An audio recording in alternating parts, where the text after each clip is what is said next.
Hello, हाँ, good morning students. आज हम बात करेंगे अपनी लास्ट कोलिगेटिव प्रॉपर्टी की, ओस्मोटिक प्रेशर की।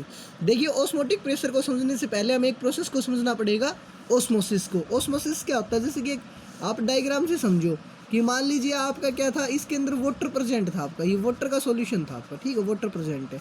और इसके अंदर आपने क्या लगा दी, एक कैपिलरी ट्यूब लगा दी। कैपिलरी ट्यूब होती है ना, पतली सी ट्यूब होती है। और इस कैपिलरी के एक एंड पे आपने क्या लगा दिया, एक एंड पे आपने सेमी परमिएबल मेम्ब्रेन लगा दी। क्या लगा दी? सेमी परमिएबल मेम्ब्रेन लगा दिया आपने। तो क्या होगा, और इस कैपिलरी ट्यूब के अंदर आपने जो फिल किया हुआ है, कैपिलरी ट्यूब के अंदर आपने क्या फिल किया हुआ है, मान लीजिए इसका लेवल यहाँ तक है, ग्लूकोज सॉल्यूशन लिया हुआ आपने कैपिलरी ट्यूब के अंदर। तो क्या होता है ओस्मोसिस? ओस्मोसिस होता है कि भाई यहाँ इसके अंदर जो आपने वाटर डाला था इस कंटेनर के अंदर, उसके अंदर ग्लूकोज सॉल्यूशन नहीं है। तो इसके अंदर क्या होगा, ग्लूकोज सॉल्यूशन की आपकी लोअर कंसंट्रेशन होगी, क्योंकि यहाँ पे आपका ग्लूकोज सॉल्यूशन प्रेजेंट नहीं है। जबकि कैपिलरी में आपकी ग्लूकोज सॉल्यूशन की कंसंट्रेशन कैसी होगी भाई? ग्लूकोज सॉल्यूशन की हाई कंसंट्रेशन होगी। किसके अंदर? कैपिलरी ट्यूब के अंदर।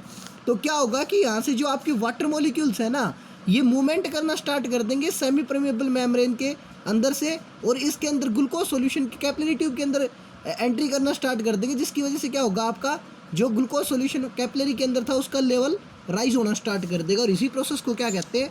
ओस्मोसिस कहते हैं। तो ओस्मोसिस प्रोसेस क्या होती है?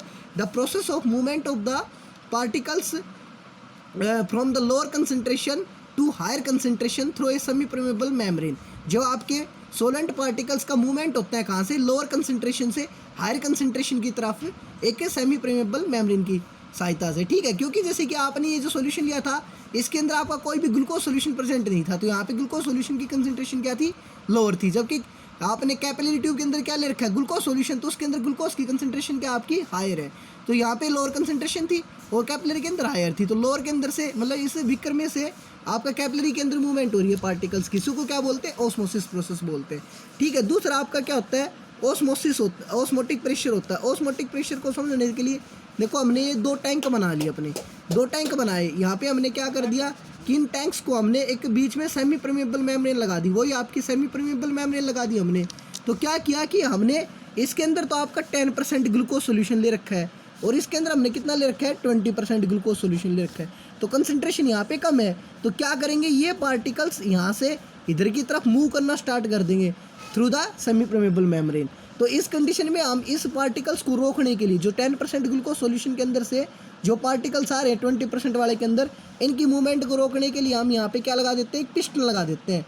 और उसकी सहायता से हम क्या लगाते हैं? एक्सटर्नल प्रेशर लगाते हैं, बाहर से प्रेशर लगाते हैं, ताकि जो ये पार्टिकल्स आपके अंदर आ रहे हैं ना, ये अंदर ना आए, बाल अपने वापिस चले जाएँ। तो इसी जो प्रेशर को अप्लाई करते हैं, इसको हम क्या बोलते हैं? ओस्मोटिक प्रेशर बोलते हैं। तो ओस्मोटिक प्रेशर क्या होता है कि ओस्मोटिक प्रेशर होता है the pressure applied to stop the process of osmosis is known as osmotic pressure. कि इस ओस्मोसिस प्रोसेस को रोकने के लिए आप जो प्रेशर लगाते हो, उसको हम क्या कहते हैं? Osmotic pressure. ओस्मोटिक प्रेशर को डिनोट किससे करते हैं भाई? पाई से करते हैं। और जो पाई होता है ना आपका, वो डायरेक्टली प्रोपोर्शनल होता है वेंट्स ऑफ चार्ल्स लॉ की इक्वेशन के अनुसार डायरेक्टली प्रोपोर्शनल टेम्परेचर के। और चार्ल्स लॉ के अनुसार जो आपका ओस्मोटिक प्रेशर होता है डायरेक्टली प्रोपोर्शनल होता है कंसंट्रेशन के। और दोनों इक्वेशन को मिलाने से हमारा क्या होता है? Directly proportional product of concentration and temperature के। प्रोपोर्शनलिटी कांस्टेंट को हटाने के लिए हम एक कांस्टेंट लेंगे, तो जिसको क्या बोलते हैं? आर सी, ठीक है। Pi is equal to R. C क्या होता है? आपकी कंसंट्रेशन। कंसंट्रेशन को आप कैसे रिप्रेजेंट कर सकते हो? नंबर ऑफ मोल्स अपॉन में वॉल्यूम, टी, ठीक है, एन बाई वी से रिप्रेजेंट कर सकते हो। तो pi is equal to R, ये नंबर ऑफ मोल्स किसके मान लो आप? सोल्यूट के। वी इंटू टी, तो पाई इज इक्वल टू क्या हो गया? आर। डब्ल्यू बी अपॉन में एम बी इंटू में 1/v इंटू में टी। यहाँ से आप क्या निकाल सकते हो? Molar mass of solute. M B क्या हो जाएगा आपका? W B into R into T upon में पाई इंटू वी। ये आपका मोलर मास ऑफ सोल्यूट निकल के आते हैं। उसके बाद बात करते हैं भाई हम अपने किसकी? अपने 3 प्रकार के सॉल्यूशंस की बात करेंगे। सबसे पहले करेंगे आइसोटोनिक सॉल्यूशंस की। जैसा कि नाम से पता चलता है, आइसो मीन्स सेम। जब दो सॉल्यूशंस का आपका क्या होता है? ओस्मोटिक प्रेशर सेम होता है, तो आप उनको जब दो कंटेनर्स के अंदर लोगे, तो उनके अंदर किसी प्रकार के पार्टिकल्स की मूवमेंट नहीं होगी। तो इसे क्या कहते हैं? Isotonic solution. जब दो सॉल्यूशंस का ओस्मोटिक प्रेशर क्या होता है? सेम होता है।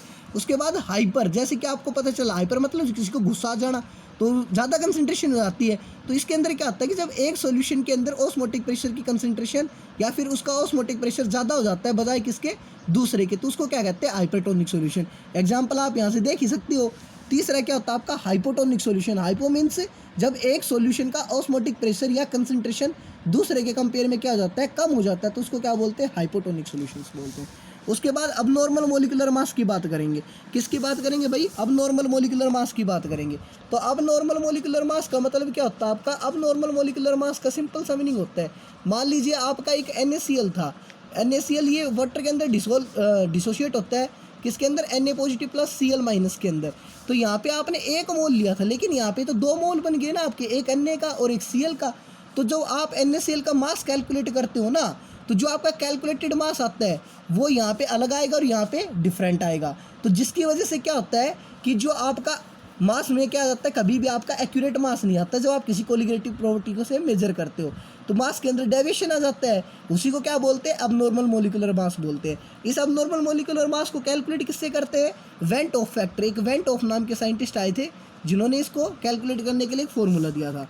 तो उन्होंने क्या कहा था कि आई इज इक्वल टू होता है, वेंट ऑफ फैक्टर आई से रिप्रेजेंट करते हैं, वो क्या होता है आपका experimental value of colligative property, experimental value of colligative property to the calculated value of colligative property. जैसे कि calculated value of colligative property का क्या मतलब हो गया, जैसे कि आपने डिप्रेशन इन फ्रीजिंग पॉइंट ले लिया, तो आपका क्या होता है, delta T F equal to क्या होता है, KF इंटू मोलिलिटी। तो मान लीजिए आपको मोलिलिटी गिवन है, KF गिवन है, तो आप डेल्टा TF की वैल्यू वहाँ से कैलकुलेट करते हो, वो तो क्या है आपकी कैलकुलेटेड वैल्यू आई कोलिगेटिव प्रॉपर्टी की। अगर आप उसी चीज़ को एक्सपेरिमेंट के हेल्प से निकालते हो तो वो क्या होती है, आपकी एक्सपेरिमेंटल वैल्यू होती है किसकी, कोलिगेटिव प्रॉपर्टी की। तो ये इनका रेशियो क्या कहलाता है, आपका वेंट ऑफ फैक्टर कहलाता है। और ये अबनॉर्मल मास के अंदर चेंज किसकी वजह से आता है, जब आपका या तो सॉल्यूशन क्या करता है, या तो डिसोसिएशन होता है सॉल्यूशन के अंदर, या फिर क्या होना स्टार्ट हो जाता है उसके अंदर एसोसिएशन होना स्टार्ट हो जाता है, जिसकी वजह से आपकी आई की वैल्यू क्या करती है, चेंज करती है। ठीक है, तो अब हम डिस्कस करेंगे अपने डिग्री ऑफ एसोसिएशन को और डिग्री ऑफ डिसोसिएशन को।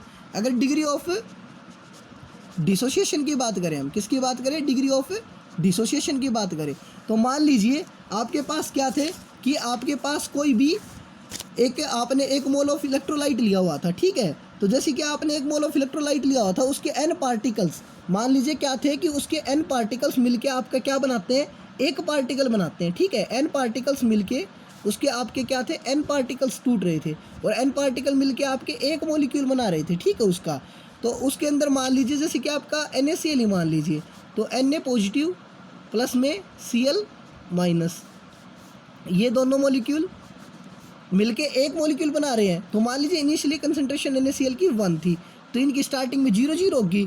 मान लीजिए कुछ टाइम के बाद इनकी कंसंट्रेशन x बनना स्टार्ट होती है, तो NaCl की कंसंट्रेशन कितनी आएगी आपकी, 1 - x आएगी। ठीक है, 1 - x आएगी। लेकिन अगर हम क्या कह रहे हैं कि n मॉलिक्यूल्स हैं, तो n मॉलिक्यूल्स की वजह से जो आपकी वैल्यू आएगी वो कैसे हो जाएगी, इसको n से मल्टीप्लाई करेंगे क्योंकि n मॉलिक्यूल से जुड़ के बना ये, और ये क्या हो गया आपके nx हो गए, तो n इंटू 1 - x हो गया। लेकिन हमने क्या माना कि जो आपकी डिग्री ऑफ डिसोसिएशन हो कितनी है, अल्फा है, तो इसका क्या हो जाएगा आपका n अल्फा, क्या हो जाएगा आपका n अल्फा। तो आपका जैसे कि आई की वैल्यू कैसे कैलकुलेट करेंगे वो हम आगे बताएंगे आपको। Thank you.